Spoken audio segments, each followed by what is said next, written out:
본문을 가지고 새로운 피조물, 새로운 삶이라는 제목으로 함께 은혜를 나누겠습니다. 사람이 무엇을 처음 보고 듣느냐가 굉장히 중요한데요. 심리학 용어 중에 각인 효과라는 게 있습니다.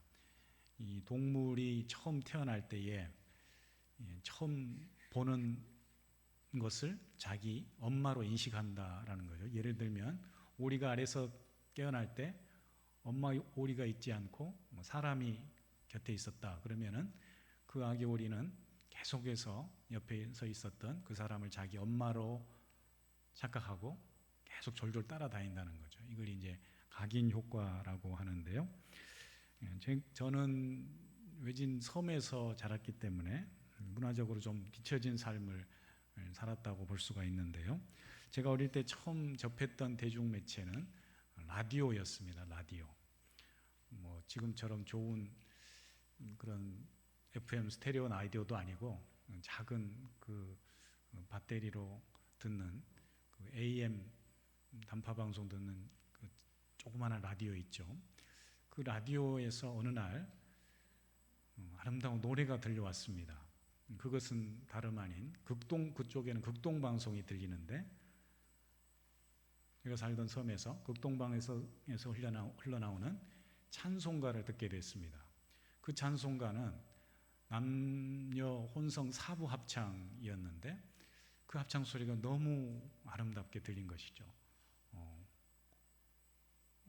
세상에 이렇게 아름다운 노래가 있는가 싶을 정도로 제가 그 찬송의 화음 소리에 마음을 빼앗겼던 처음 그 듣는 라디오에서 그런 경험을 한 적이 있습니다. 천상의 소리처럼 황홀하게 들렸던 그 라디오 소리가 알고 보니 찬송가였던 것이죠. 제가 시골 교회에서 자랐기 때문에 중학교 때부터 이 성가대를 했는데요. 그래서 성가대도 하고 또 고등학교 때는 그 우리 후배들 모아서 성가대 지휘도 하고 그랬습니다. 지금도 잊혀지지 않는 하나의 에피소드가 5월쯤 되었을 때인데 그 지역교회가 함께 연합해서 바닷가에서 야외 예배를 드린 적이 있어요. 그때 우리 교회가 찬양을 맡았었는데 제가 마침 지휘자가 없어서 지휘를 하고 우리 성도들과 함께 또 우리 중고등학생들 후배들과 함께 찬양대를 특송으로 했습니다. 지금도 생각나는 게 89장 샤론의 꽃 예수라는 곡이었는데 그때 제가 뭘 알았겠습니까? 무식하면 용감하다고 지휘 이법도 모르고 4분의 3박자는 삼각형 그리면 되고 4분의 4박자는 네모 그리면 된 줄 알고 그 샤론의 꽃 예수가 4분의 3박자 곡인데 나중에 알게 된 거예요. 그 곡이 그 박자가 좀 까다롭습니다. 저 후렴 쪽에 가면 예수 샤론의 꽃 나의 마음에 사랑으로 피소서 그 부분이거든요. 예수 하나 둘 샤론의 꽃 이게 5박자나 6박자가 그래요. 근데 그걸 지키지 않고 예수 샤론의 꽃 나 이렇게 막 했던 기억이 있습니다. 정말 아무것도 모르고 그렇게 찬양했던 그런 기억이 있는데 어쨌든 그렇게 감히 지휘도 하고 노래도 하다 보니까 어느 순간 목소리도 트이고 또 찬양을 좋아하는 사람이 되더라고요. 제가 아는 목사님 한 분은 저 남도 쪽에서 목회를 하시는데 이분이 판소리를 배워서 판소리로 가끔 성경을 이렇게 창으로 하는 분이 계십니다. 김선우 목사님이라. 그런 분은 참 독특하죠. 근데 너무 잘하세요. 여러분은 처음 어떤 노래를 접하셨습니까? 처음 여러분에게 큰 감동을 주었던 또 찬양이 있다면 어떤 찬양입니까? 우리가 세상에 많은 소리가 있지만 그 여러 소리들 중에 특별히 우리가 들어야 될 가장 우리 인생에서 들어야 될 가장 중요한 소리가 있다면 그것은 복음인 줄 믿습니다. 복음은 성경에 여러 가지로 표현되어 있지만 누가복음 2장에 나와 있는 것처럼 세상에 기쁨을 주는 가장 좋은 소식, 가장 좋은 기쁨의 소식이라는 표현도 있고, 오늘 본문 우리가 보았듯이 바울은 화목하게 하는 말씀이라고 표현하고 있습니다. 이 화평의 복음을 듣는 자, 또 이 화평의 복음을 가지고 전하는 자의 발걸음이 참으로 복되다고 성경은 우리에게 말합니다. 오늘 바울은 주 안에서 새로운 피조물이 된 우리가 어떻게 살아야 되는가, 새로운 삶을 살라고 권고하고 권면하고 있는데, 우리는 주 안에서 어떻게 새로운 삶을 살아갈 수가 있을까요? 첫 번째로 우리가 기억해야 할 것은 그리스도 안에서 새로운 피조물이라는 사실을 잊지 않아야 됩니다. 한번 따라해 보세요. 우리는 주 안에서 새로운 피조물이다. 그렇습니다. 새로운 존재가 되었다는 거죠. 하나님께서 세상을 창조할 때 전혀 새로운 창조물이 이 땅에 표현되고 나타났듯이, 하나님께서 그리스도를 통해서 새로운 창조물을 우리에게 허락해 주셨다라는 사실입니다. 오늘 17절에 나오는 누구든지 그리스도 안에 있으면 새로운 피조물이라, 이전 것은 지나갔으니 보라 새 것이 되었다라고 하는 이 말씀 속에 특별히 이 새로운 피조물을 우리가 주목할 필요가 있습니다. 그리스도 안이라는 말과 새로운 피조물이라는 말이 핵심적인 말입니다. 여러분, 새로운 피조물이라는 것은 방금 말씀드린 것처럼 하나님께서 세상을 창조하실 때 새로운 창조물을 만들어내셨듯이, 우리가 그리스도 안에 있으면 그리스도를 믿는 성도들에게 놀라운 새로운 존재의 변화된 존재가 나타난다라는 것이죠. 여러분, 하나님께서 우리를 예수 안에서, 예수님을 통해서 새로운 창조의 존재로 바꿔주신 줄, 변화시켜 주신 줄 믿습니다. 우리 죄인들에게는 놀랍고 위대한 선언이기도 합니다. 우리는 주님 안에서 이전과 다른 완전히 새로운 존재가 되었다, 변화된 존재가 되었다라는 것이죠. 죄인에서 의인이 되었고, 버림받은 존재에서 하나님과 원수되었던 진노의 자식에서 이제는 사랑받는 자녀가 되었다고 말씀합니다. 여러분, 그리스도 안에서 우리가 새로운 존재가 되었음에 날마다 감사하고 감격하고 하나님께 찬송하며 찬미하며 살아가는 복된 심령들이 될 수 있기를 주님의 이름으로 축원합니다. 요즘 개나 고양이, 이 펫족들, 애완동물을 키운 분들이 많은데요, 이분들의 동물을 사랑하는 이유가 뭐겠습니까? 그 교감 때문이죠. 교감. 사랑해 주는 만큼 반응하는 요즘 다 아이라고 그러더라고요. 누가 계속 아이라고 얘기해서 누군가 얘기 들어보니까 자기 집 개를 아이 그러더라고요. 그 아이들이 왜 그렇게 사랑스럽겠어요? 주는 만큼 주인을 따르고 교감하고 그런 게 있기 때문이죠. 우리 지난주에도 우리 권사님 한 분 신방했는데요. 신방 때 보니까 다른 얘기할 때는 별로 시큰둥하시다가 고양이를 많이 키우시거든요. 5마리나 키우시거든요. 고양이 얘기하니까 그냥 얼굴이 환하시더라고요. 그 고양이들이 좋아하니까 여기 교회 앞에까지 따라온대요.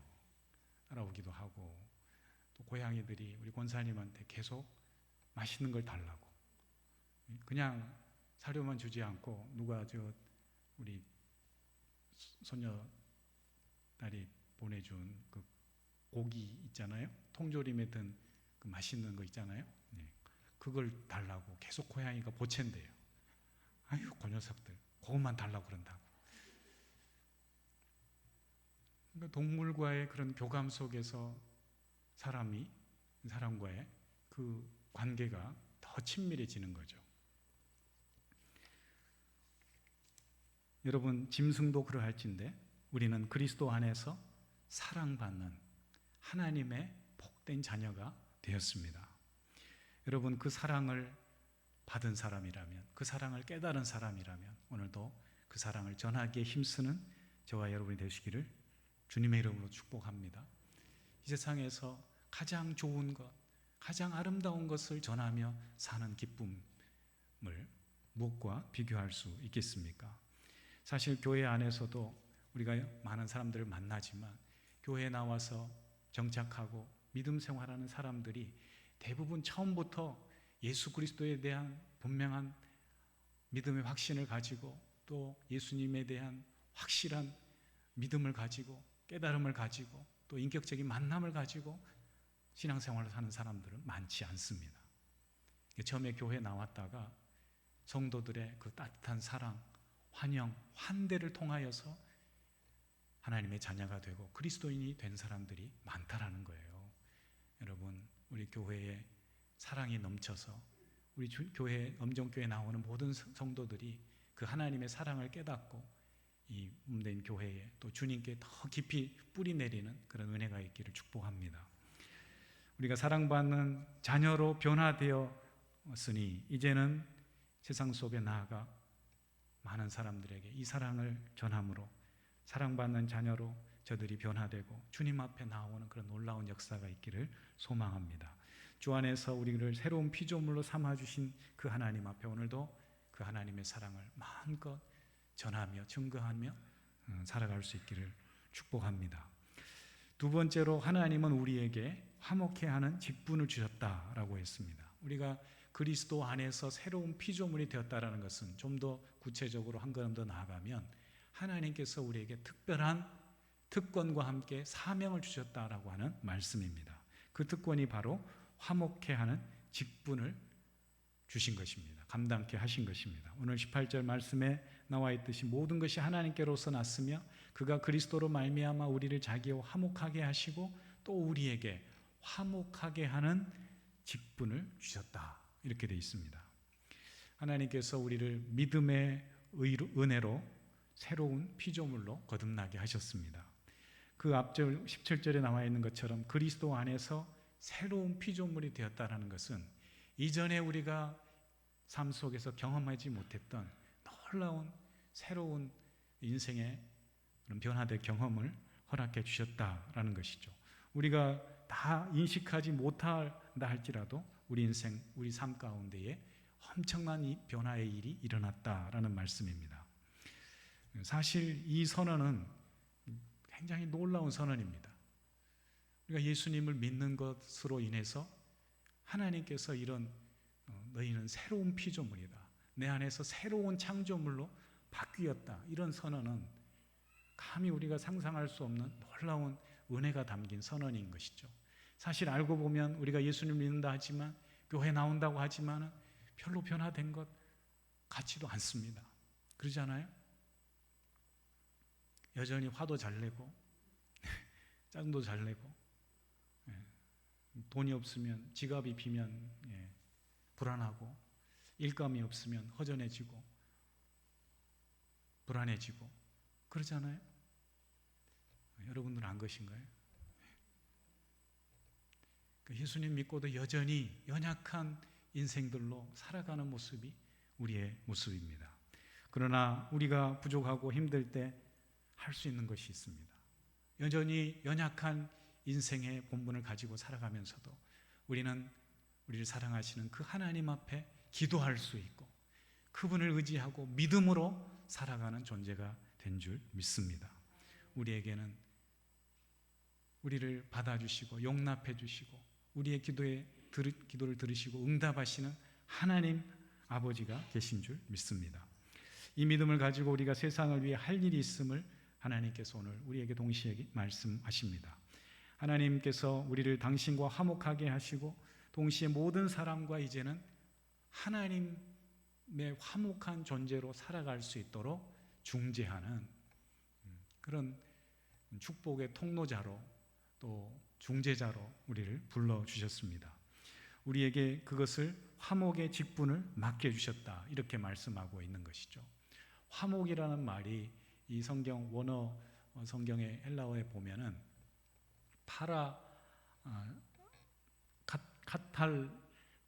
카탈라게스라고 하는 그런 표현을 씁니다. 카타라고 하는 말과 알라소라고 하는 두 단어가 합쳐진 말입니다. 카탈라게스라는 말은 무슨 말인가 하면 카타는 전치사격으로 쓰이는 거거든요. 서로 알라소는 바꾸다, 변경하다 이런 뜻이 있어요. 그러니까 화목하다는 말을 풀었으면은 화목하다는 게 뭐냐? 서로 바뀌는 거, 서로 새로운 모습으로 변화되는 거. 이게 화평인 거예요. 하나님께서 우리를 당신의 자녀로 그리스도 안에서 받아주시겠다고 하는 그 놀라운 선포와 함께 우리가 그 사랑을 경험하게 되면 하나님의 자녀로 변화되는 것, 이것이 바로 화목이다라는 것이죠.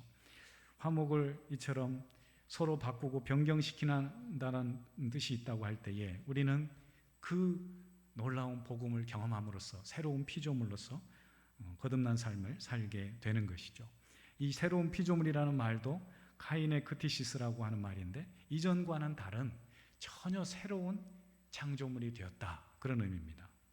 또 직분이라는, 우리에게 화목의 직분을 맡기셨다고 그랬는데 이 직분이라는 말이 디아코니안이라고 해서 섬기다고 하는 디아코니아에서 온 말과 그 어원과 같습니다.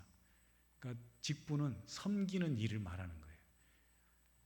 다시 말해서 종합적으로 말씀드리면 하나님께서 우리를 새로운 피조물로 삼으셨다라고 하는 것은 이 땅 가운데서 하나님의 사랑을 경험하고 하나님의 사랑을 알지 못하는 사람들 속에 들어가서 그들의 인생을, 그들의 영혼을, 그들의 심령을 바꿔주는 사람으로 살게 하는 직분을 맡겨주셨다. 그 섬김의 일을 우리에게 맡겨주셨다라고 하는 말씀입니다. 사랑하는 성도님들, 오늘도 우리를 새로운 존재로 불러주신 그 하나님 앞에 화목해 하는 그 섬김의 사명, 섬김의 직분을 잘 감당하시는 저와 여러분이 될 수 있기를 축복합니다. 우리의 사명은 화목해 하는 일이다라는 것이죠. 세상 속에 들어가서 빛과 소금으로서 아직도 하나님의 사랑을 알지 못하는 그 영혼들, 하나님과 등진 존재로, 진노의 자녀로, 원수와 같은 하나님과의 등진 존재로 살아가는 그들에게 나아가서 화목해 하는, 이 화목의 복음을 전하는 평화의 메신저로 살아가시는 저와 여러분이 될 수 있기를 진심으로 축복합니다. 마지막 세 번째로 하나님은 우리를 그렇기 때문에 화목의 대사로 불러주셨다고 말씀하고 있습니다. 20절에 보면은 우리가 그리스도를 대신하여 사신이 되어, 이런 표현이 나옵니다. 그리스도를 대신하여 간청하노니 하나님과 화목하라.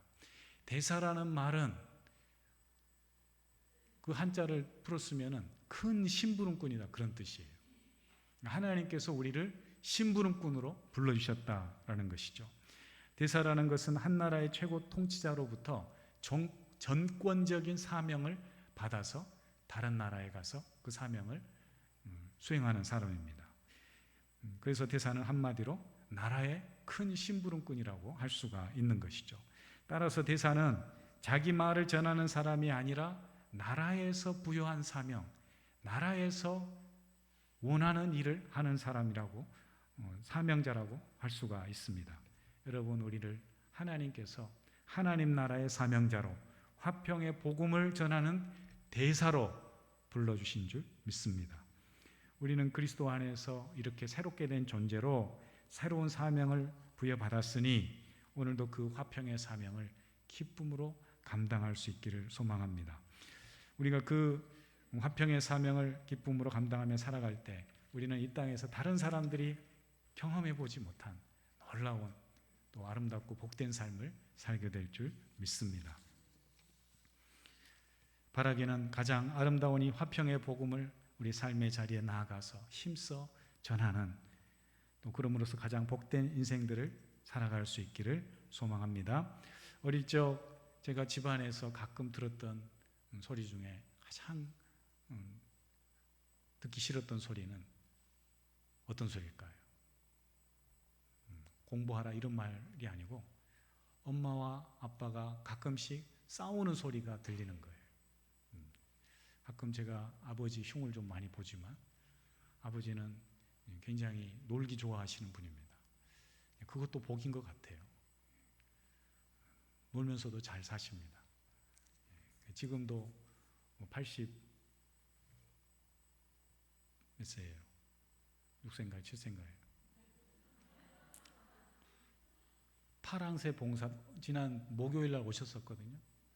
오셨는데 어제 가셨어요. 왜 좀 더 계시다 가시지 않겠느냐 그랬더니 파랑새 봉사단 가서 노래 연습해야 된대요. 그 파랑새 봉사단이 한 그 목포 지역에 20여 명이 되는 어르신들 이제 노래 봉사단인데 거기서 나이가 제일 많으시대요. 근데 그 공연 같은 거 뭐 이렇게 봉사 나가시면 항상 솔로를 하십니다. 그 사진을 하나 보여주는데 아주 자랑스럽게 보여주는데 그 하얀 그 무대 복장 있죠. 하얀 그 무대복에 하얀 구두를 신고 하얀 모자를 쓰시고 노래를 하고 계시더라고요. 감사하죠. 건강하게 그렇게 지내신다는 게. 근데 그런 노래 좋아하는 마음으로 또 그런 달란트가 있다면 찬양을 했다면 얼마나 좋았을까. 네. 목사인 아들로서의 이제 욕심이긴 하지만 어쨌든 네, 그래요. 그래 이제 아버지는 항상 일은 뒷전이고 놀러 다니시고 저 마을 일 있으면 항상 제일 먼저 가서 하시고 집에는 별로 안 붙어 계세요. 그러니까 집안일은 누가 다 하시겠어요? 어머니 몫이죠. 그러니까 맨날 싸우시는 거예요.